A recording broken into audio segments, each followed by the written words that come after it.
Yes. You know? Yeah. So that's Yeah. the thing. So Oh, I mean, yeah. it's crazy to say the least. You know. So yeah, it'd be interesting. It'll be interesting to see where the atomweights start going into 2020 as well. For sure. Main event between Ashley Cummins and Jinu Fry, their rematch. Any predictions? Oh, I don't know. I don't know. Jinyu Frey, she gets better and better each time, I feel like. But so does Ashley Cummins. She gets better and better each time. I wouldn't be mad whoever wins. I don't think. I liked both of them, and they both seem like they work very hard. But yeah, I have no idea with that one. Yeah, I mean, there's actually quite a few atomweight fights on this card. Yeah. I just interviewed Linda, and really interesting story with her too. I mean, it's great. I mean, I think she's the fight right before yours actually too. So, so it'll be interesting to see where kind of everything kind of shakes out after the title match and just kind of see what's going on there. Yeah. I mean, there always could be a Phoenix Series match for atomweights. We haven't seen that yet. Is that something you'd be interested in? Oh, for sure. A tournament sounds fun, especially with what's that name from PFL? Yeah. Right? Yeah, I like watching those fights, and like when Ryzen does their tournaments and stuff. Didn't they have an atomweight tournament too, like last year or something? I think they did, or a couple years ago. And I mean, those tournaments seem fun. Yeah. Well, totally down. Well, two things. One is the fact that one of the Japanese promotions is actually doing a minimum weight championship, which is 99 pounds, 100 pounds over in Japan. Yeah, I'm trying to remember the promotion, but it was advertised that they were doing that, so they're going to be crowning a champion. Oh, soon, I actually believe that. Sorry, I believe that a lot because, like I said, those Japanese girls are a lot smaller. I'm one of them. I feel like I think I'm height-wise, I'm kind of average, maybe even on the taller side. I'm 5'3", so but weight-wise and like build-wise, I think I'm pretty small for an atomweight. Yeah. Well, and the other thing I wanted to mention is, I mean, PFL, Risen, all those tournaments were over several months. Phoenix Series, one night tournament. You know, one round, 3 rounds. So, I mean, is that something that you would look kind of forward to? Yeah, that would be so fun. That would be so much fun. I would totally do it if they had an atomweight division. If the next champ gets signed to the UFC in the 115 division or whatever, or yeah, I totally. Yeah, I'll have to prod Shannon to see if that ends up being the case. Yeah. You know, I mean, that would be an interesting one. I mean, they've done it with the flyweights. They've done it. They've done it with the straw weights, and it would be interesting to have them do it for the atomweights. It'd just be like a sparring day. I feel like, you know, with like different people. Yeah, and you know, I mean, run around is run around. You have to kind of, you know, almost, you know, push yourself enough to be able to either finish or at least, you know, prove yourself kind of thing. So I'll have to prod Shannon about that and say, hey, you know, maybe we should do atomweight next. But yeah, I mean, just looking at the card and looking at where everything kind of lays out, it'll be interesting to see where everything kind of goes as well. I mean, how's it been for you to kind of you know go through Invicta and you know, being able to face the competition that it is Invicta and to be able to get a couple wins there and kind of just, you know, find who you are basically at this time. It's been good. It's been really good. I think, you know, I mean, like you said, if you look at my history, I'm not one to shy away from a challenge. I've always had tough fights. Even when I was 16, I was fighting like ranked girls at the time, and, you know, 17 ranked girls at the time. 18, I fought Sohee Ham.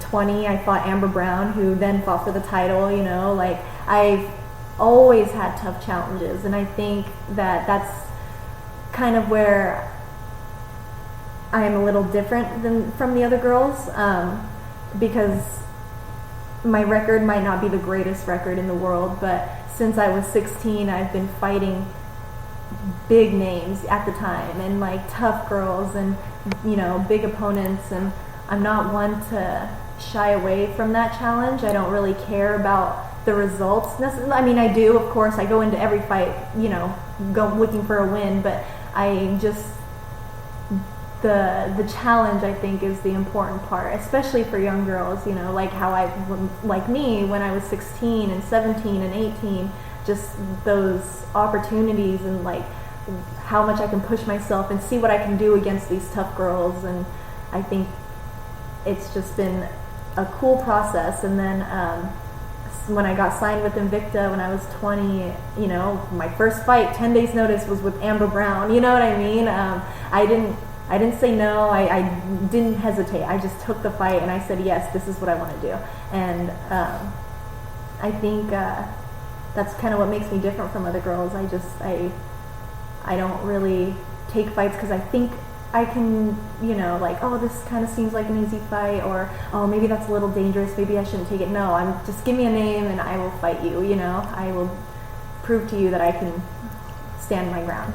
And I think Shannon appreciates that too, girls that have the opportunity to say, yes, I want to, I'll take the fight. So she does have an appreciation for that as well. So it does help a lot as well too. And I mean, there's a lot of young talent. There's a lot of girls that have started. There's a lot of girls that started. Starting Invicta at ages 18, 19, 20, which is crazy. It's crazy to see now. It's cool to see now. It's because, I was always the youngest one, 16, 17, 18, 20, 21. I was usually the youngest on the card, or, the youngest fighter for the promotion. I was the young prodigy that they looked at. And I think now that I see girls that are younger than me on the card, Kay Hansen, 19, she's 20 now, but Kay Hansen's a good example. And you see girls in the UFC that are younger than me, like Macy Barber now, it's cool to see that, like, these girls it's kind of MMA, women's MMA especially, is becoming such a regular thing to do. It's kind of like, does she want to do soccer or does she want to do MMA, and it's cool to see that women's MMA is growing, and it's cool to see that there are younger girls doing it, and it just makes me appreciate that I was also, even though I started doing MMA before Invicta was even a thing, like Invicta wasn't even a promotion when I went pro. So it's cool to see that. It's cool. I can appreciate the opportunities that I've had, and it's cool to see other girls kind of taking those opportunities. Yeah, I'm seeing these girls. I mean, I did a documentary about the idea of these girls, picking up wrestling at, in middle school and high school, and a good third of them are saying, this is a base for an MMA career. That's why I took this sport. Challenge myself, get stronger. I want to do a sport. I want to do MMA. I want to be the next Ronda Rousey. I want to be the next Miesha Tate. So it's interesting that that is now the norm. Yeah, is that awesome. These girls want to become fighters, and they kind of have that head straight. Yeah. Back when you started, a lot of the women that went into MMA didn't start until like maybe their mid-20s. Yes. So it's kind of crazy, and the fact that these younger girls are going to probably be a lot better because that's what they want to do, and then they're starting a lot earlier. They're obtaining a lot more knowledge from a lot more experienced gals like yourself. So it's been interesting to see that. Yeah, for the sure. growth on and that even as well. with me, like when I started in MMA, I didn't do wrestling in high school or anything because I didn't think it was like MMA was still so brand new for women that like I did Muay Thai, I did Judo, and I did Jiu-Jitsu, and I thought, oh, that's enough. If I have Judo, I'll be good. I can take someone down. Or if I have Jiu-Jitsu, I'm okay on the ground. Or if I'm doing Muay Thai, I'm good on my feet. But it's cool now to see that like, oh, wrestling is important in MMA. So now girls are starting out young doing wrestling in school and stuff. I wish I would have taken advantage of that when I was in high school. But but it's cool to see the growth, and it's awesome. I love it. Looking over this past year, obviously you're out with injury, but that obviously gives you an opportunity to improve, to improve your game. Kind of look back at some of the things that you can work on as well. How has that been for you this past year, just to develop your skills a lot more and focus on certain parts of your game? And obviously, people worry about ring rust. just going after a year. But there's also that opportunity to show something new that maybe a year ago that you'd never expect. I mean, tell me a little bit about that. Yeah, I mean, I've taken layoffs before. Before my fight with Sohee Ham on Road FC, I took a pretty big layoff. Because we were moving from Japan to Boise, and when we moved to the States, for whatever reason, I just couldn't get fights. And right before the move, we were doing a lot of Muay Thai fights and stuff like that, just kind of focusing on that. But I've taken layoffs before, and then I had hip surgery after my fight with Sohee. I was 19, I had hip surgery, and I was out for another year and a half or so, and finally, when I was 20, I finally was able to get back in the cage, came back with a win, and then got a call from Invicta to fight Amber, and so I've been through those ups and downs before, but I've always been training, and this past year, it's been hard. It's been hard because, with the torn ACL, you can't do much, so mentally it's been a little tough, but it's also been a really good motivation as well. Like, it's been mentally tough, but it's been a really good motivating factor as well, because I was supposed to fight Alicia Zapatea last July, and that's when I tore my ACL.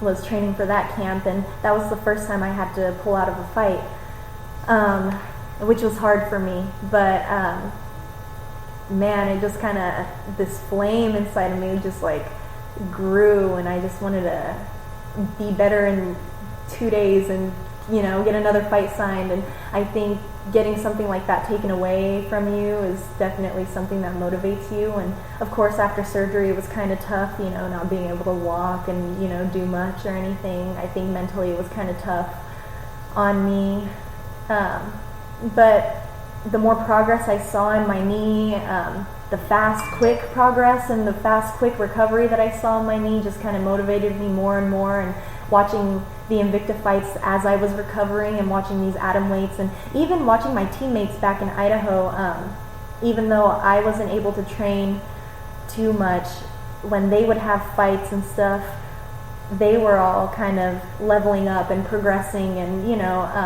kind of without me. And of course I was so happy for them, but it was also something I was like, man, when I get back, I'm gonna get back in there, and I'm gonna like go from 0 to 100 real quick, and I think it was good for me. I think mentally it was tough, but it was such a good thing that I had to kind of overcome. Well, I mean, talk to a little bit about your opponent, Lindsay. I mean, really up and coming atomweight as well. I mean, what are you looking forward to in this fight? Oh man, I'm actually a big fan of Lindsay. I've been watching her. She's been very active this year. She just beat Rena in Bellator, right? I think, and she had a really great last fight in Invicta. She's tough, but I'm excited. I'm so excited. I think she's a great person to come back. I think it's a great comeback fight for me. A good challenge. I'm ready to shut down all the things she has for me, and I'm just ready to go out there and just have fun. Okay, then where can people check you out on social media? My Instagram is just Shino VanHoose, at Shino VanHoose, and my Twitter is Shino_VanHoose. Those are pretty much the main two that I use. Well, I really look forward to watching this fight. I mean, it'll be interesting. I think it's interesting to see what happens in the main event, and then we got to figure out who will be the next, big contender, and an impressive win by you could put you in that spot. Yeah, so, and I'm actually aware of that, so that's why and that motivates me even more. I'm so excited for all the opportunities that come after this fight. But I mean, my eyes are on the prize for this fight, and I'm not looking past anything besides this fight. So I'm so excited for all that. Yeah. Well, again, like I said, I look forward to watching it on Fight Pass as well. I wish it at the Apex, but it's not going to be Not but this time. not this time around. So Next time, obviously obviously used to the travel and getting up there to Kansas City, so you'll be pretty much well at ease.